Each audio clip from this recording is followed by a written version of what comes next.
Welcome. Tonight we unfold a story that drifts like ink across fragile paper. A story not of battles or empires, but of letters, quiet, steady letters written between two people who left their homes behind and never returned.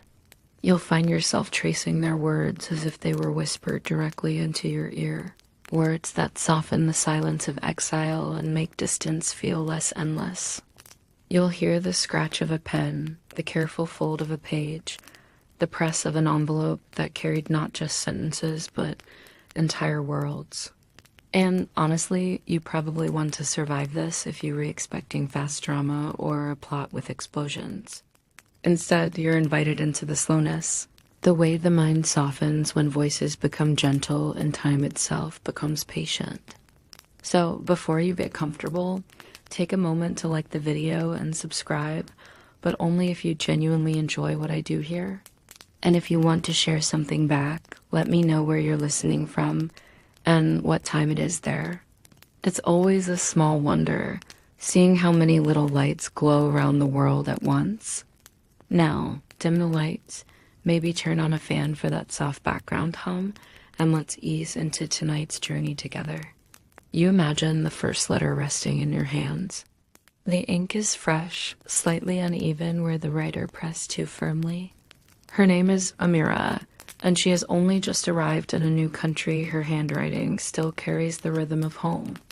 She begins not with grand declarations, but with small things. How the train windows blurred as she left the station, how she held her coat too tightly, how she looked back even when she knew no one was following. You can almost feel the texture of her paper, slightly rough, faintly scented with something floral, maybe lavender tucked in her drawer. She writes to Daniel, who left before her, who told her once that letters could make a place less lonely. And now, her first page is filled with the ordinary confessions of a stranger's city. She writes about how her tiny apartment echoes when she speaks aloud, as if the walls do not know her voice yet. She describes the shop on the corner that sells both newspapers and apples, and how the man at the counter greets her in English she only half understands. It feels like learning to walk again, she admits. Every word I do not know makes me stumble. You imagine Daniel unfolding her envelope in the quiet of his own room. His room is different, closer to the harbor, filled with the faint smell of salt. When he reads, his lips curve as if he's tasting the air of her new life. He can hear the loneliness threaded through her sentences, though she never names it outright.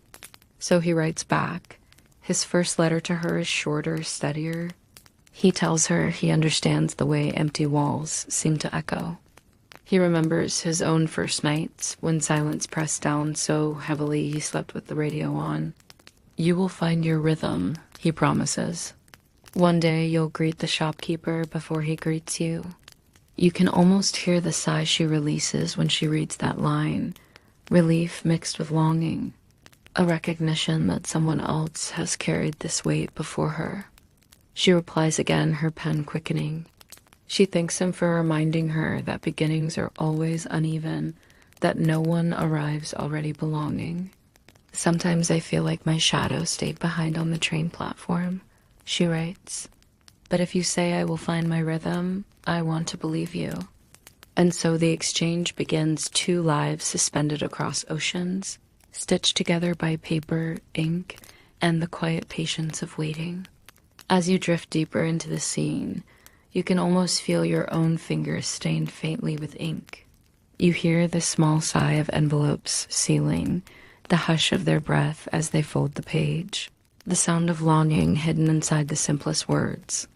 You still wonder if these letters are just survival ways to keep loneliness at bay, or if they are already, quietly, something more. You hold the second envelope, and even before opening it, something feels different. The paper is thicker, smoother, as though Amira wanted to make the letter itself carry a touch of care. When you press it to your cheek, you notice a faint fragrance, barely there, like rosewater or soap from a drawer that held her dresses back home. Paper scented with longing, carrying across oceans what perfume bottles could not. She writes of a small market she discovered, tucked between gray buildings that looked too similar at first. There, she found figs and almonds, things that made her pause because they reminded her of childhood afternoons. She doesn't say she cried, but you can sense the way her words hesitate, as though she put the pen down and breathed deeply before continuing. Daniel reads her letter at his kitchen table beside a chipped mug of coffee. His own letters are usually plain, but now he lingers on her choice of stationery, on the faint fragrance that clings even after weeks in transit. He runs his fingers along the edge of her handwriting, tracing the loops of her letters as if they could somehow guide him closer. In his reply, he tells her about the bakery near the docks where the bread is always slightly burnt on the bottom. He confesses how he buys it anyway, not because it tastes good, but because the smell reminds him of mornings at home. He admits that some days it feels as though half of him is here, learning to work and live, while the other half is still sitting on the low steps of his grandmother's house, listening to the call of street vendors. You can feel the ache in both their letters, the way objects become anchors. Paper, bread, figs, almonds, each ordinary thing becoming extraordinary when distance has stolen the rest. Amira writes back quickly this time. She confesses that she pressed a sprig of dried mint between the pages, hoping he would notice. She laughs at herself on paper, saying it's silly, but you imagine her smile as she tucked it in, knowing he'd unfold it like a secret gift. And yes, he does notice. When the envelope arrives, the faintest green dust falls onto his table. He lifts it, inhales, and for a moment, the air of another kitchen fills his lungs. He doesn't write back right away. Instead, he places the mint beside his lamp, letting its presence soften the room until words finally come. Your letters, he writes, remind me that home is not only a place, but a person who remembers with you. You pause, rereading that line. You can almost feel how she would stop too, her hand resting against her lips, the smallest tremor of recognition in her chest. Her reply is quieter. She doesn't try to match the weight of his words. Instead, she simply describes how she sits by her narrow window at night, folding the letter open and closed, as though, by repetition, she could make him appear. Sometimes I fall asleep with the page against my cheek, she admits, and when I wake, I feel less alone. You can almost see it now, her narrow bed, the paper creased at the corner, from where her hand held it through sleep. A strange intimacy, one built not of presence, but of words carried on scented paper. You still wonder if these letters are just friendship woven across exile, or if already, beneath the surface, there is something tenderer growing. For now, you let it remain uncertain, because that uncertainty carries its own kind of sweetness. You turn to the next letter, and this one feels heavier, not because of the paper, but because of the memories folded inside. Both Amira and Daniel have reached a place in their exchange where they begin to speak softly about departure, not just where they are now, but where they came from, and how leaving carved a hollow they still carry. Amira writes first. She describes the station where her parents stood as she boarded the train that would take her to the ship. She remembers the way her mother's scarf kept slipping off her shoulder in the wind, how her father kept clearing his throat instead of saying goodbye. I kept thinking I would look back one more time, she admits, but then the train pulled forward, and the glass blurred everything into colors I cannot hold. Her handwriting tilts more sharply than before, as if the emotion pushed too quickly for the pen to follow. You imagine her pausing often, staring at the paper with her lips pressed tight, unsure if sharing these details will hurt too much. But she shares them anyway, as though only Daniel could understand the weight of the platform that still haunts her sleep. Daniel reads her words in silence. He doesn't reply immediately. Instead, he lets them sit on the table for 2 days, rereading them each morning before work. When he finally writes back, his tone is steadier, but no less vulnerable.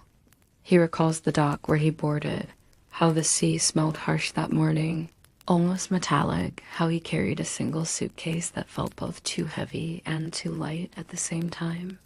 I thought I would return within a year, he confesses, but now I know even if I go back, I won't belong the same way.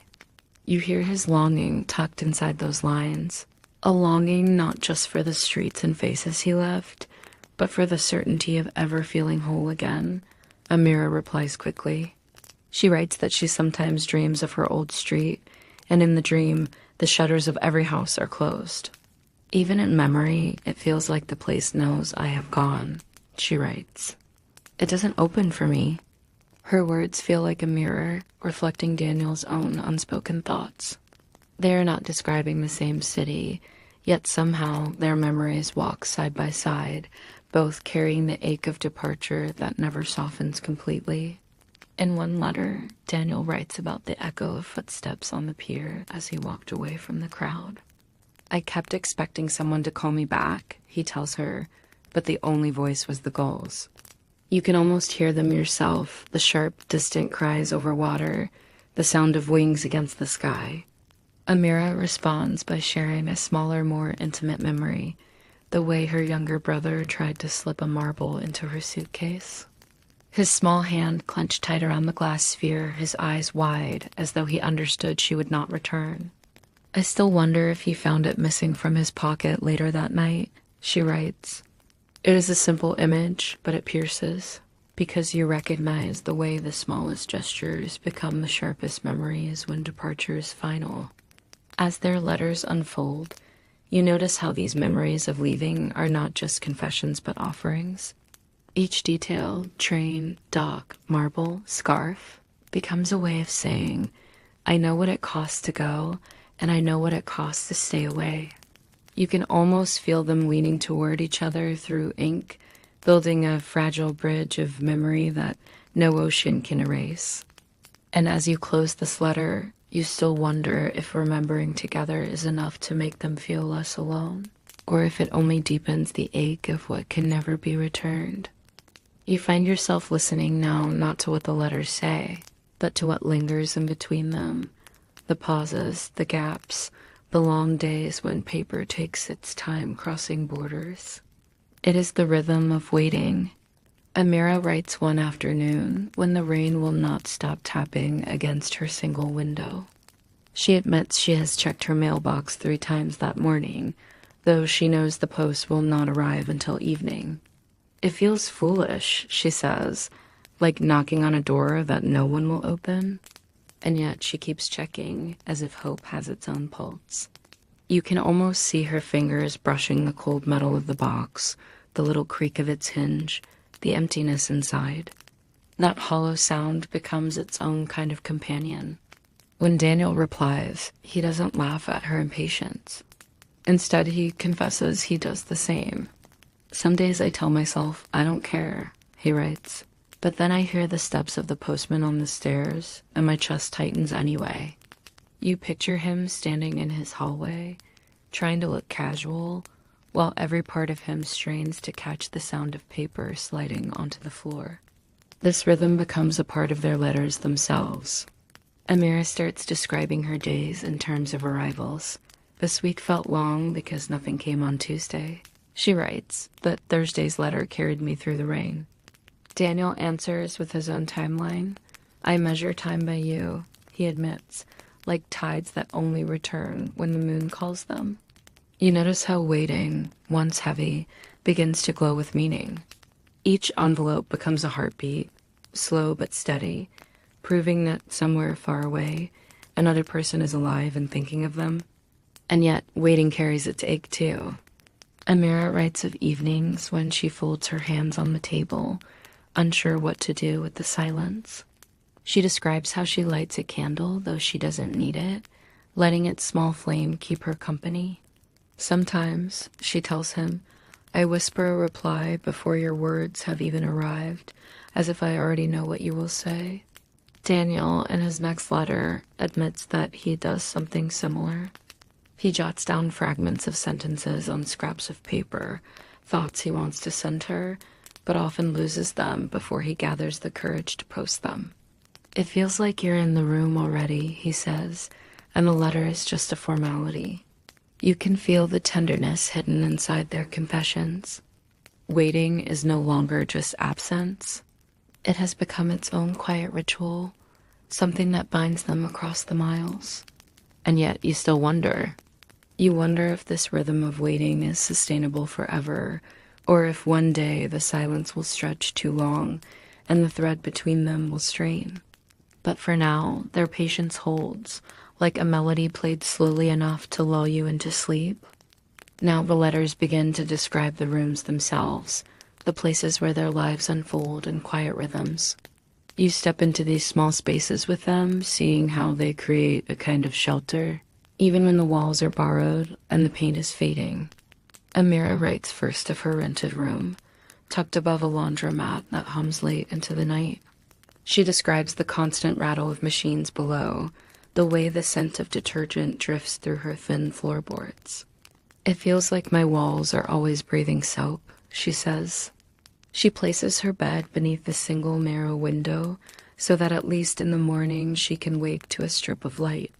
Her kitchen is no more than a corner with 2 burners and a sink that groans whenever she turns the tap.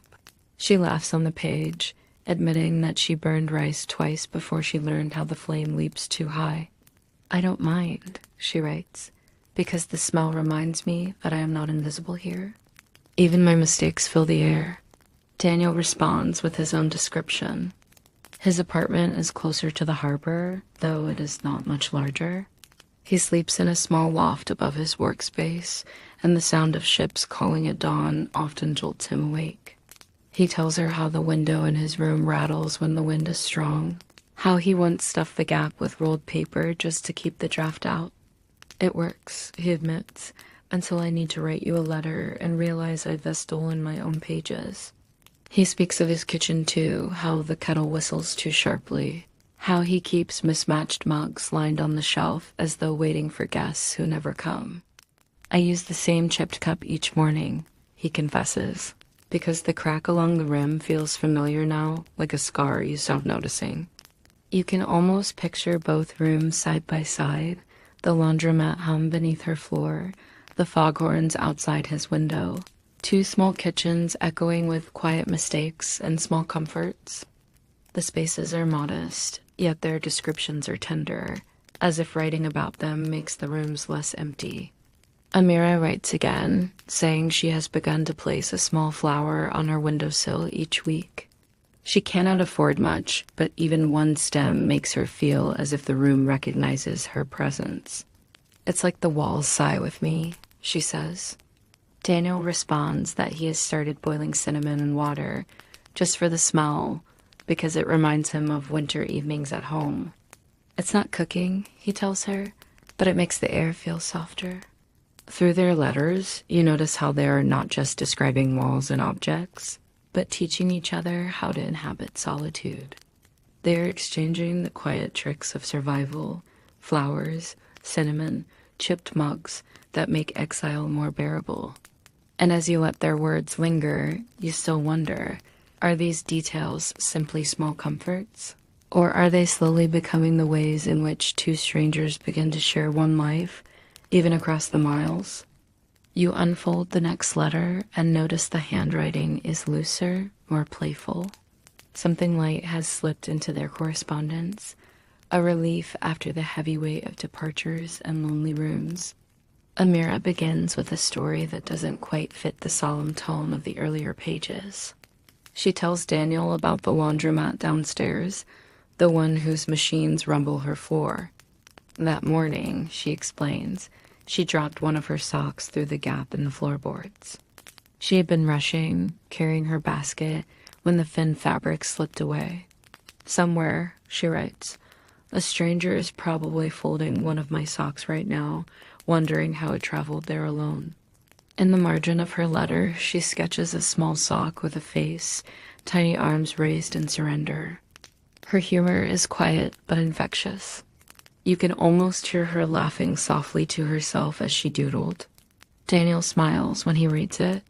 He circles the little drawing with his pen and writes next to it. Perhaps the sock was lonely too, and wanted company. His response is playful in its own way, less careful than before, as though the walls between them are beginning to soften. In his next letter, he adds his own story. He admits he once bought apples at the market, certain they were sweet, only to bite into one so sour it made him cough. I pretended it was fine, he writes, because the vendor was watching me with proud eyes. I ate the whole thing as though it was a delicacy. My teeth are probably still aching. Amira underlines that confession 3 times when she replies, teasing him gently, "You're too kind for your own good. Next time, spit it out." She adds a sketch of a face puckering with exaggerated sourness, and you imagine her grinning as she drew it. You notice how these jokes, scribbled in margins, feel brighter than paragraphs of careful description. They are small, silly moments, but they reveal something deeper, that both are finding ways to laugh, even when their lives remain difficult. Humor becomes its own kind of intimacy, a shared smile across oceans. In one letter, Daniel deliberately leaves a blank margin and writes, "For your next drawing." When Amira returns the envelope, the space is filled with a little teacup, steam curling into a heart. You can almost see his smile when he opened it, the way his thumb might linger on that small doodle before reading her words. Their correspondence begins to carry this rhythm, serious sentences interrupted by tiny sketches, quiet confessions interrupted by laughter. Amira tells him about a neighbor who sings loudly in the stairwell. Daniel writes about a cat that insists on sleeping on his doorstep. "I've never fed it," he insists, "but it stares at me like I owe it something." Even in these small jokes, you hear something tender growing. They are not just exchanging memories now, but sharing laughter as though sitting side by side. And you wonder, perhaps with a smile of your own, if these jokes are not merely distractions, but small love notes disguised as humor. The letters begin to stretch, filling with sentences that reach beyond the present moment. You notice now how both Amira and Daniel are no longer just writing about daily survival, or socks, or sour apples. Instead, their words lean forward, carrying dreams folded inside envelopes. Amira begins one letter with a question written carefully at the top. "What do you think we'll all be doing 10 years from now?" Her pen hesitates after the question. There's a faint smudge where her hand rested, as though she almost erased it but decided to leave it visible. She goes on to describe a vision of herself working in a library, surrounded by shelves taller than the walls of her tiny apartment. She imagines evenings walking home with a bag of books heavy against her hip, pausing at a bakery for bread still warm from the oven. "I don't know if it's possible," she writes, "but sometimes I let myself believe it." Daniel, when he receives her letter, reads that line 3 times. He answers her question with a dream of his own, to build a small workshop near the harbor, a place where he can craft furniture out of wood, where the air smells of sawdust and varnish. He writes about hands steady with creation, about a future where the sea outside his window feels less like exile and more like home. Their letters weave into one another, painting futures that neither can quite reach yet.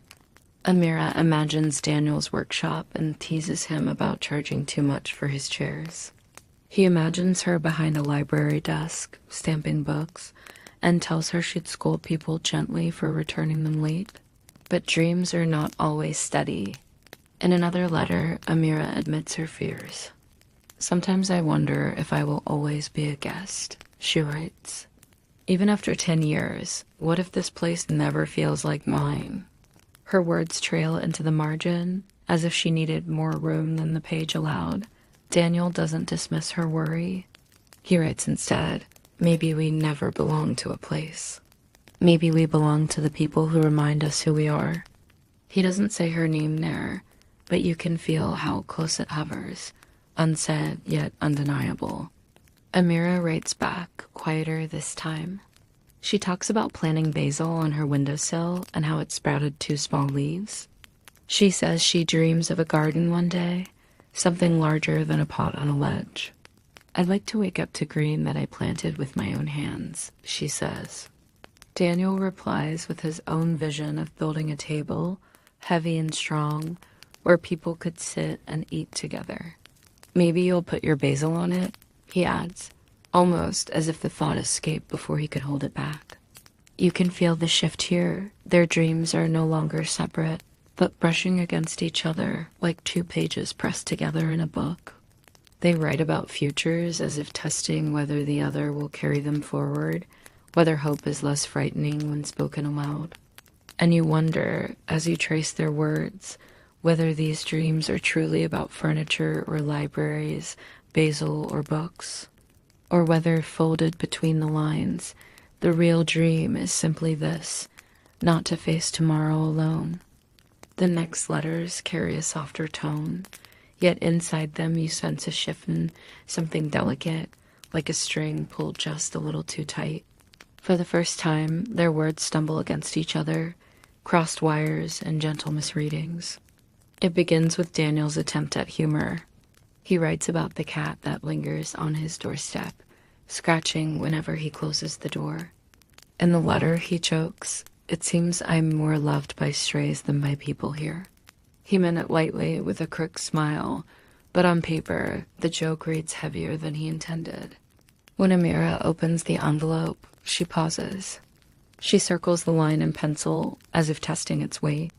In her reply, her sentences turn careful. "I'm sorry," she writes, "that you feel unloved. You deserve more than silence and stray cats."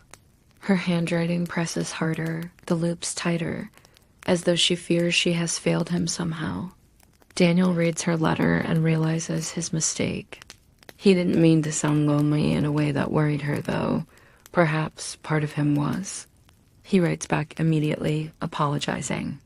"I only meant to make you laugh," he explains. "If anything, your letters are the one love I do not doubt." Those words stop Amira in her tracks. She reads them again and again. The one love I do not doubt. He might not have meant it in the way it sounds, but she cannot help how her breath catches. Her reply, though, is restrained. She writes that she laughed anyway, even before his explanation. And she adds another little drawing, a cat with a crown sitting at his door. Yet between the sketches and light-hearted words, she slips in one quiet line. Sometimes it's hard to know how much of ourselves belongs in these letters. It is not a rebuke, not even a question, but a whisper of vulnerability. She worries, you realize, that too much honesty might break the fragile thread between them, while too little honesty might leave the thread meaningless. Daniel answers with gentleness. He says, "Write all of it. Even the things that don't sound beautiful. Even the parts that ache or confuse." His letter carries a steadiness you can almost hear in his voice, the kind of tone that reassures without needing to explain. And so the misreading does not break them. It bends them closer. Their letters afterward seem lighter, freer, as if one misunderstanding gave them permission to be more honest. Amira writes, "Sometimes I write to you and then tear the page because it feels too much. But now I think maybe those torn pages are the ones you'd want to read." She doesn't send the torn ones, but she admits they exist, which is its own kind of intimacy. You notice how this moment changes the rhythm of their exchange. The silence between letters feels less sharp, the words less careful. They no longer walk on tiptoe. Instead, they step closer to the truth that has been growing quietly, line by line. And you wonder, was it the misreading itself that opened this door? Or the apology that followed, carrying with it something deeper than either of them had dared before? The next envelope feels different again, heavier not with sadness, but with flavor. You realize quickly that their letters have turned toward food, that universal bridge between memory and longing. Food that tastes of elsewhere, food that carries the scent of home across impossible distance. Amira writes first. She describes the small market where she found chickpeas, how she soaked them overnight and tried to make falafel in her tiny kitchen. "It was a disaster," she admits with a smile you can almost hear. The oil hissed like it was angry with me, and the first one fell apart in the pan. I ate it anyway, though it was more like crumbs than anything else. Still, she adds, the taste was enough to pull her back to her mother's kitchen, if only for a moment. Daniel laughs when he reads this. In his reply, he admits he tried to bake bread once, using a recipe scribbled from memory. The crust burned black, he tells her, but when I cut it open, the inside was soft, and it smelled like mornings I thought I'd forgotten. He writes that he ate the whole loaf in 2 days, though it wasn't beautiful, though it was imperfect. Their letters begin to carry recipes, scribbled instructions in the margins, Amira writing down the way her mother measured spices by the pinch. Daniel sketching how his grandmother braided dough before baking. These aren't perfect recipes. They're half-remembered, approximate, but the act of sharing them is what matters. You can almost imagine Amira holding his letter over her counter, flour dusting her fingertips as she tries to follow his words.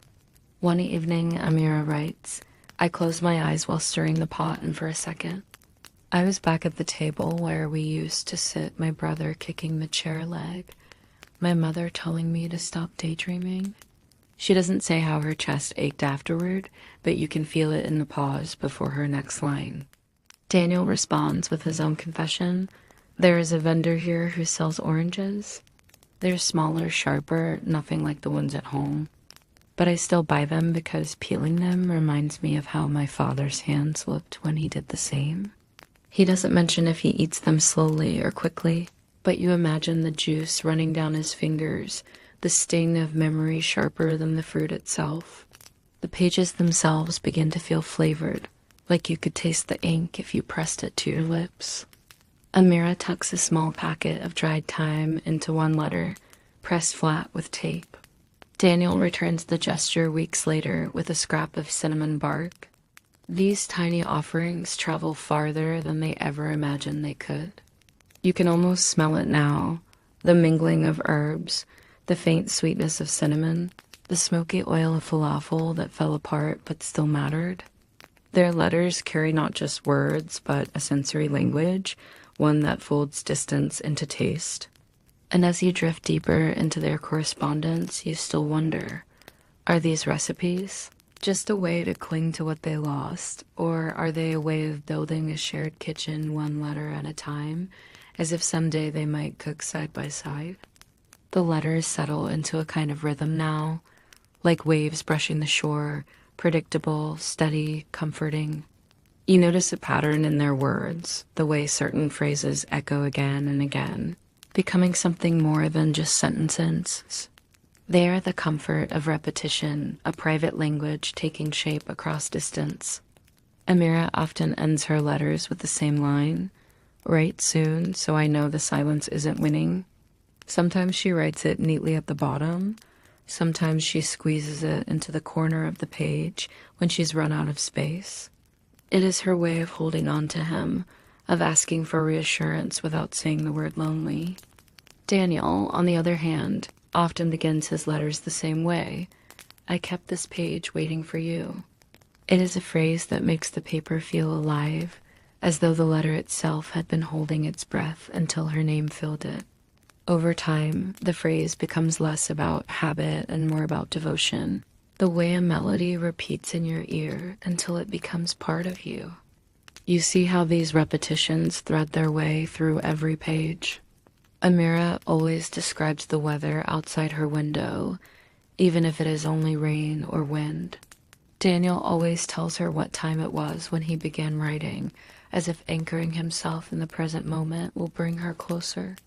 Even the little drawings in the margins become their own ritual. Amira's teacups, Daniel's crooked cats, they begin to repeat, variations on the same theme, as though each sketch is another version of saying, I'm still here, I'm still with you. You realize repetition is not dullness here. It is intimacy. It's the way people say goodnight every evening, even when the words are predictable. The predictability itself is what matters. It promises continuity, promises that tomorrow the voice will still be there. One letter of Amira's drifts especially close to your ear. Do you ever wonder, she writes, if we will run out of things to say? Then below that question, she repeats one of her own earlier lines word for word. Sometimes I feel my shadow stay behind on the train platform. She doesn't need to invent something new. She trusts that repeating herself is still worth his attention. Daniel replies with equal tenderness. If you write the same thing 100 times, he tells her, I'll read it as if it's the first. His words seem to stretch out, unhurried, like someone who doesn't mind the loops of routine because they mean he is not alone in them. As you trace their exchange, you can almost hear the heartbeat behind the words. Steady, unchanging, like footsteps pacing the same path until the ground becomes familiar. Their repetition builds not boredom, but belonging.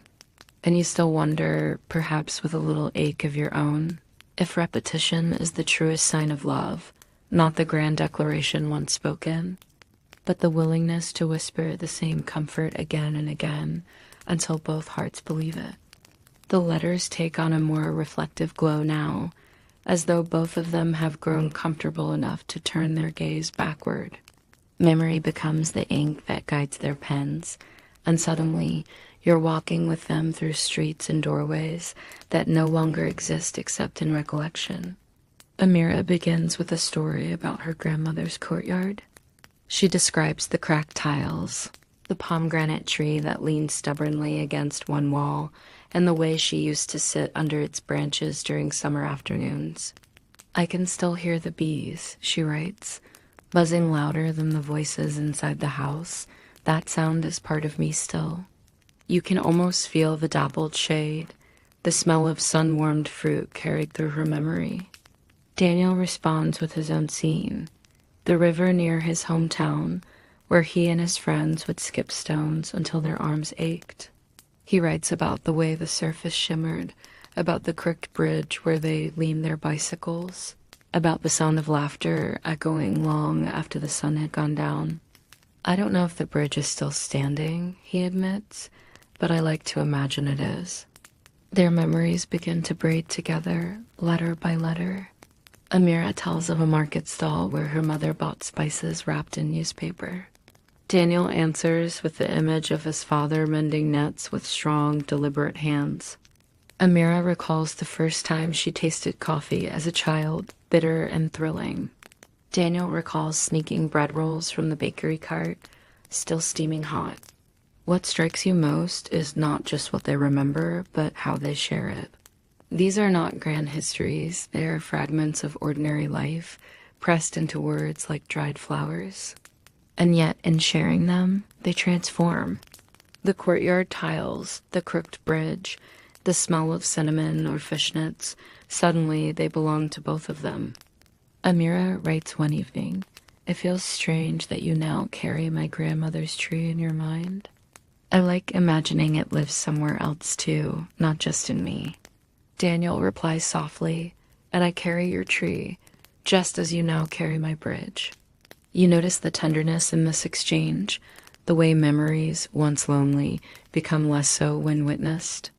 What was once a personal ache now feels like a gift, offered and received. Still, there is a question humming beneath these letters, though neither of them asks it directly. You can feel it between the lines. If they share enough memories, enough fragments, will the distance between them disappear? Or will it only remind them more deeply of the places they can never return to? For now, the letters lean toward comfort. They treat memory as a bridge, not a wall. And as you rest with their words, you wonder whether sometimes the past does not need to be left behind, but carried forward tenderly together. The letters begin to slow. Not in frequency, they still arrive with steady rhythm, but in tone. You notice how their sentences lengthen, how the ink seems to stretch, as if both Amira and Daniel know that words cannot be rushed when they are holding something so fragile. These pages are filled not just with daily stories or memories now, but with something quieter, gratitude. Amira writes one evening, asterisk, "I don't know how these pages travel across the miles, or how they always find me in time. But I do know that every envelope feels like proof I am not drifting alone. Her pen leaves a faint blotch after proof, as though her hand pressed too long on the word, unwilling to let it go. Daniel replies with a softness that feels almost like a whisper, asterisk, if I have built anything here, it is not furniture or work or walls. It is simply this, our words, stacked like stones, letter upon letter, making something strong enough to lean on. You notice, too, how small rituals of thankfulness have crept into their writing. Amira thanks him for describing the sound of the sea, saying it helps her sleep at night. Daniel thanks her for sketching flowers in the margins, saying it makes his room brighter even when the rain lasts for days. They are not grand gestures, but they are steady, like the pulse of a hand resting against another in silence. One letter from Amira holds a moment of startling candor. Asterisk, when I walk home from work, I sometimes whisper your name just to see if it feels real in the air here. She doesn't elaborate, but you can feel the weight of it, that her gratitude has turned into something deeper, into presence itself. Daniel answers without hesitation, asterisk, your name is the only word I speak aloud when no one is listening. His words are not dramatic, not dressed in poetry, but they hold a kind of sincerity that lingers long after the page has ended. Even the envelopes themselves become tokens of thanks. Amira presses a sprig of dried basil into one, apologizing when it crumbles in transit. Daniel sends her a folded scrap of paper smelling faintly of varnish, a remnant from his workshop. These are not practical gifts. They are acknowledgments, proof of care stitched into the most ordinary things. Reading these letters, you realize how gratitude has become their language of survival. It is not about thanking each other for grand gestures, but for the quiet presence that keeps the silence from swallowing them. Gratitude, repeated and reshaped, becomes its own kind of vow. And as you let their words echo in your own quiet, you wonder, perhaps the truest form of love is not in declarations or promises, but in the simple act of noticing, again and again, that someone is still there. The letters now begin to carry the weight of reflection, not just on memories or gratitude, but on the very act of writing itself. You see how both Amira and Daniel are starting to look at their correspondence from the outside, as if suddenly aware that what they've built together is more than paper and ink. Amira writes, asterisk, sometimes I imagine a stranger finding these letters one day.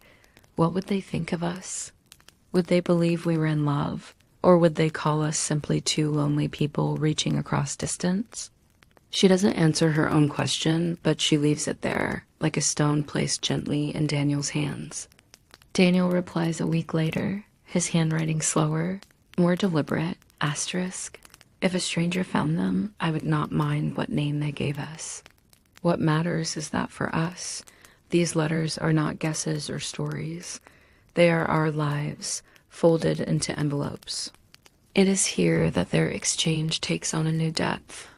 They begin to speak about the letters as if they are living things, companions, guardians, even witnesses.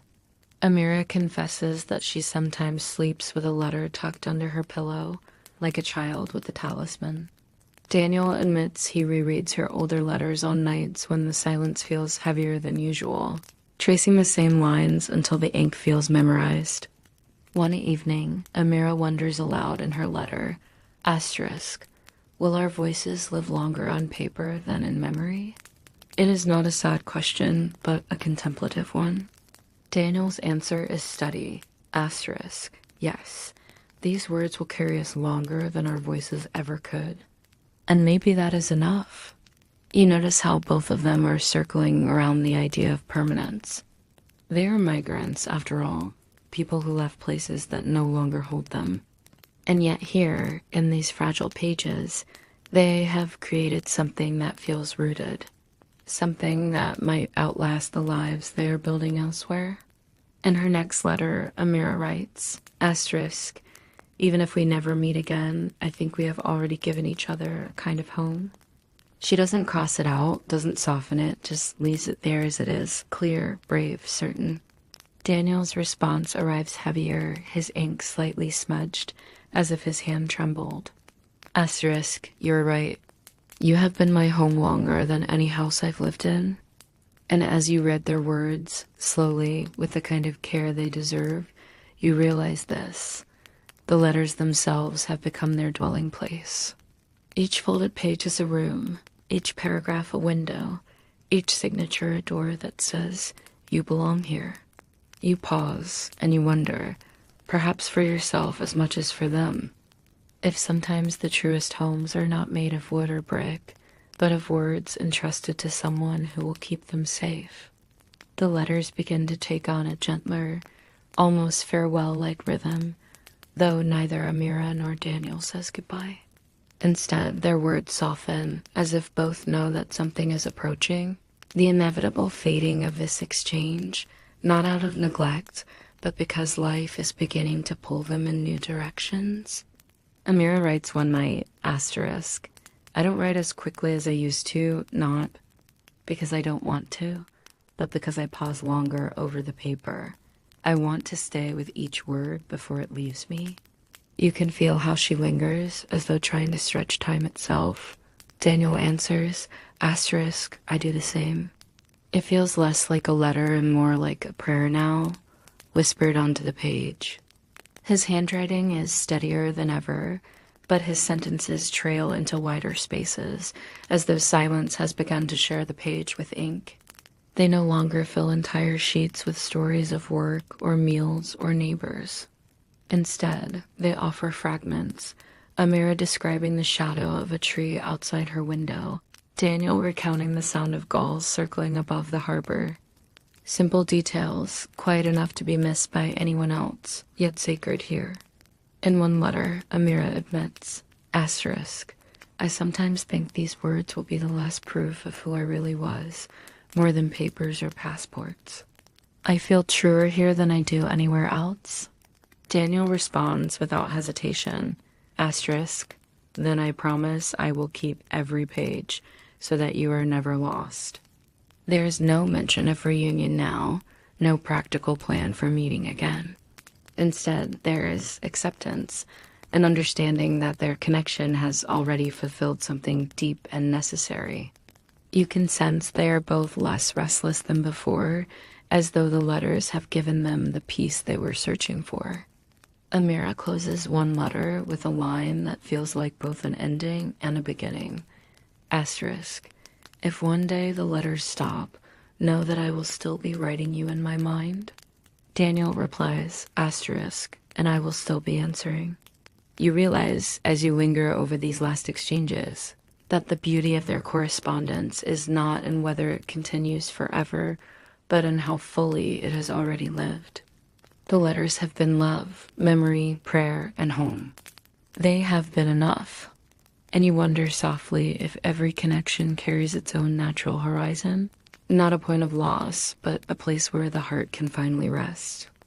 The final letters feel almost like echoes, lighter, quieter, as though each word has been distilled down to its essence.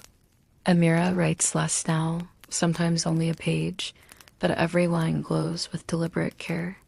I am still here, she begins one letter, nothing more in that opening, no explanation or preamble. The phrase feels like both a reassurance and a vow. Daniel answers with the same simplicity, asterisk, I know.